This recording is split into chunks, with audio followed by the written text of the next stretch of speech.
Well, hey guys, how's it going? Welcome back to the Scout Tactical channel. So today a review of the excellent and proven on police duty 5.11 Thumbdrive duty style holster. Here we go.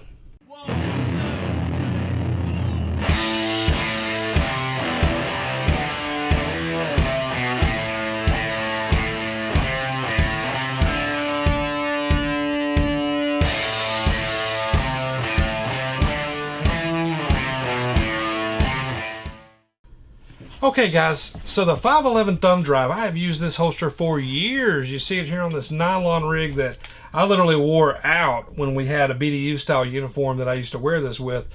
The holster's excellent. It's rigid. It doesn't crush in. No matter how hard you push, you're not going to break it. At least I haven't. You can't crush it in. It always maintains its shape. And it is level 2. So you'll see that it fits a lot of different guns. They make this for the Glock, the SIG, the Beretta, the Smith & Wesson M&P, probably more.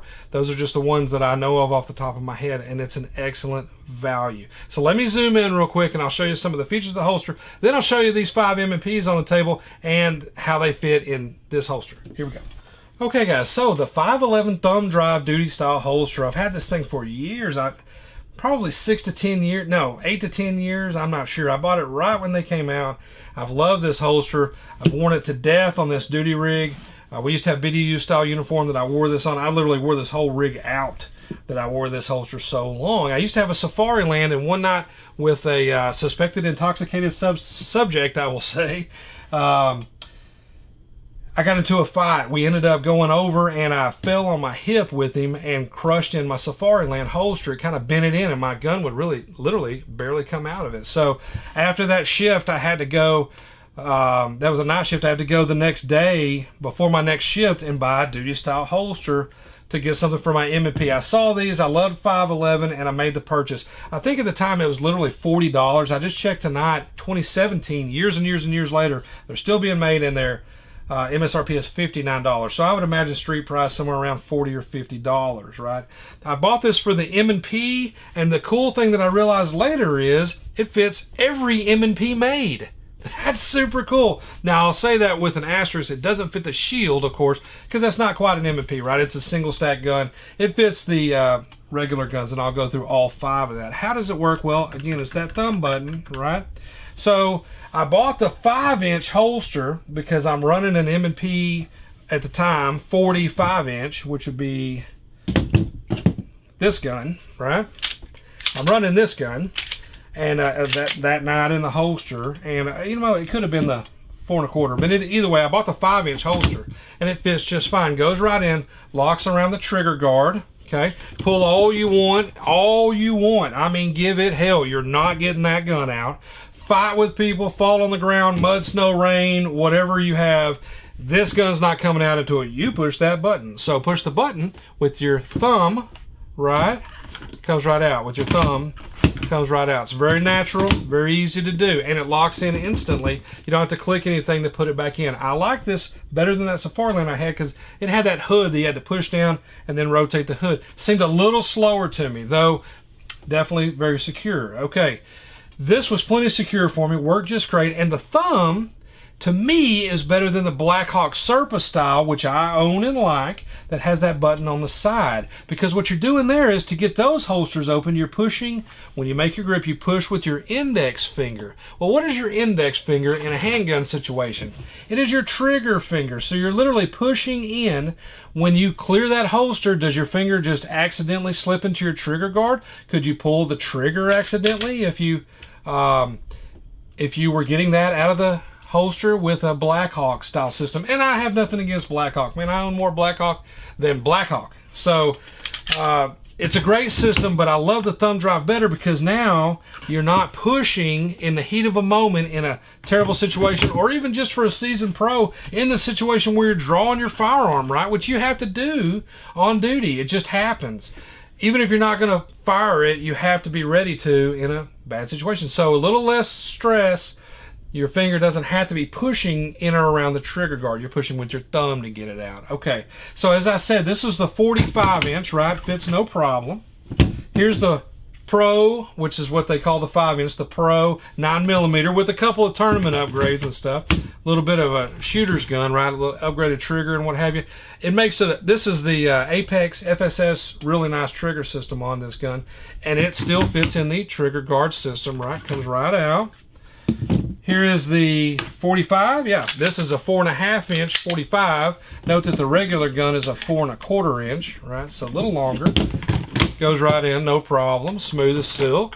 45. Here's the 4.25-inch 40 caliber. Goes right in, of course, 9mm. Same frame size. It would go right in, right? This is a Gen 1 gun. This is the original M&P. I'm talking like original M&P. I got this as soon as I get my hands on one years ago. Probably 05 or something, 04, 06, I'm not sure.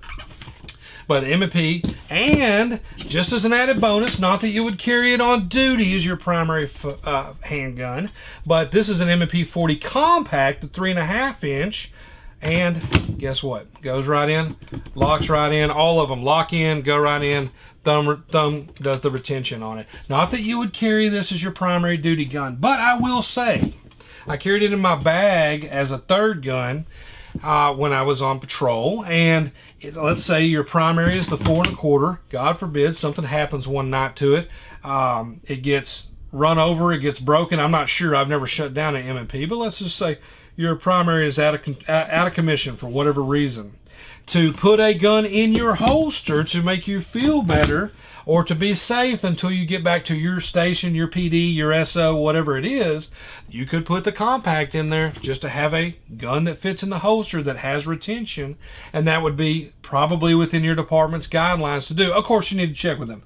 Who am I to say? But I'm saying you could put a gun that fits and has retention long enough to get back to your PD, to get back in commission, or get your gun going again, get a backup, clock out, go 42 off duty, whatever you need to do that night because your primary is down. So it is neat that it fits it all. Again, they make this holster for lots of families. In the Glock, they make it for the 19. They make it for the 17 family. They make it for the 34-35 family. But I would imagine, because I've seen other officers do this, if you get the 34-35 one with the length, it'll fit all three. On the M&P, they make the one for the 4.25, one for the 4.5 45, and then one for the Pro 5-inch. If you get the Pro 5-inch, it seems to fit them all, right? I don't work for 5.11, but I just showed you they all fit in there. One thing you'll notice, by the way, is that there's no light bearing capability on this holster. So if you run a light at your PD, maybe your SOL, I'm not sure. I bought this a long time ago, so maybe they do make it for different models now.